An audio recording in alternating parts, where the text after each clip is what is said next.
they had to have a way to get the coal to Philadelphia or to New York, to the markets. What they did was originally they had the canals, and technology started advancing. They started getting trains, and around 1909 they built the St. Clair Yards. Now the St. Clair Yards were the largest in the world at that time. It was dedicated in 1913. It had a big roundhouse, and that was to repair the engines, and then the train would come in and they can be rotated around for its repair.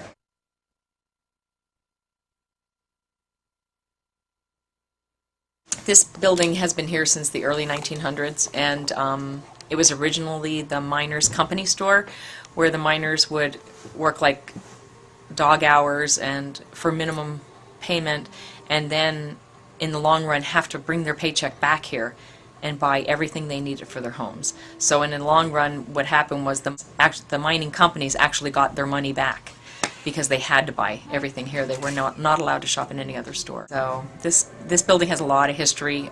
It's always been a business. I try to keep it as original as I could, except for codes that I had to make up to date. But so a lot of people come in with that memory too, of knowing that they came in with pop-up to do with the grocery shopping, and so it does bring a lot of interesting conversation. When the school left, it was about 89? 89. When the board that was on at the time decided that they could take the high school to Pottsville, people really felt like they lost an identity, and it was kind of a real downtown for them, you know, because you kind of lost some of your pride. And then, of course, with the mines not working, things really went downhill. So there, for a period of time, there was not too much doing in St. Clair. I think it's a really great area to have a business because I don't want to name drop, but because of having Walmart right up the street, you find people come from all over the county, you know, to shop at Walmart. And that way, when they're passing through the main street, I have a very good location with being on a corner and being at a traffic light, that it brings in a lot of business.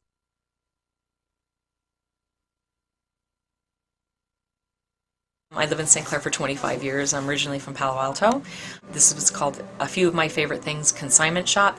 I take people's goods that they're finished with or have outgrown and resell them for them. I'm also available for anybody who's been in any kind of a fire or any kind of damage to their home, that they lost things, that I'll supply them with things to make sure that they're taken care of. If anybody would like to stop by my store, it's on 2 South 2nd Street in St. Clair. It's called A Few of My Favorite Things, and anybody who stops by, I will give 20% off if they mention that they saw this video.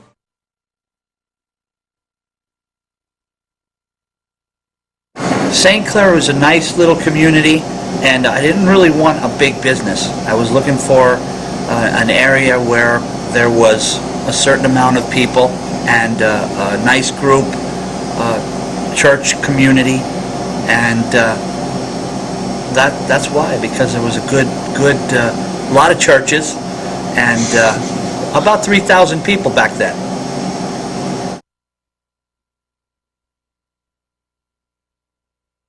No, Cold Creek Plaza has not affected our business in any way. Actually, the Walmart people go shopping at Walmart, but they'll place an order for a pizza here and then go shopping and then come back and pick up their food. Now, of course, if a restaurant or a pizza place that opens up in the Cold Creek Plaza may affect our business for the first few months, but we're here 30 years, so we're established, and we have great customers. We have a good customer base.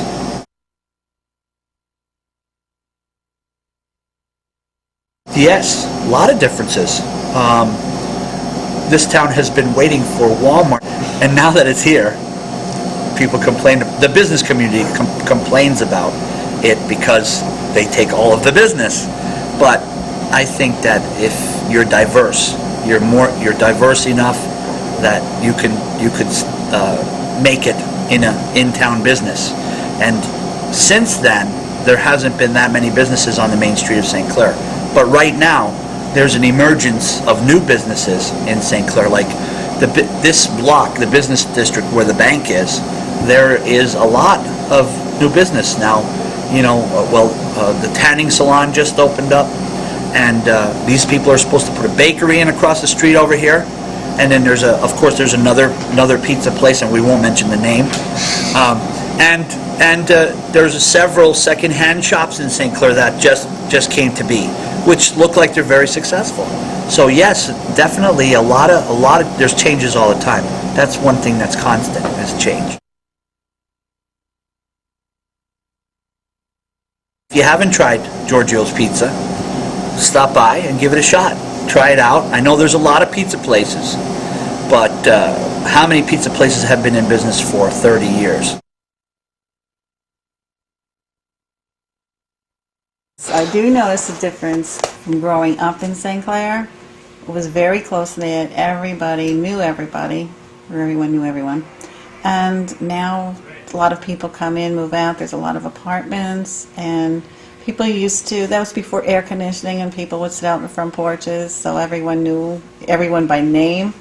And now it's just different. It's not as close-knit. Maybe neighborhoods are, but like town-wide, it's not as close-knit as it used to be.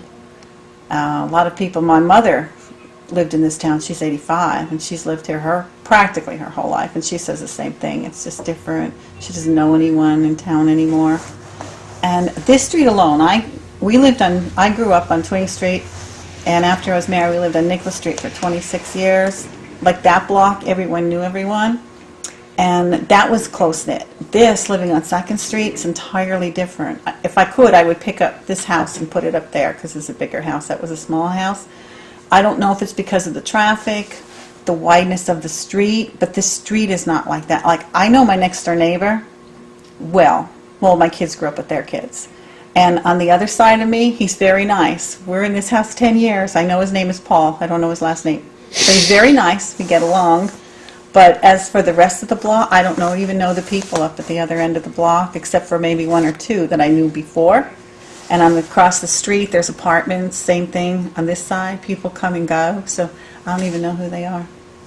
It is different. It's a nice place. People love it because of the fact that you're close to things. Don't have to go up the mountain in the snow. Okay, if you work anywhere, you don't have to drive that hill. It's a small community, very close-knit community, and you can go anywhere from here. You don't have to, and now, from what I'm told, that young people now do not want to, I don't know if this is true, you can take this out later, but,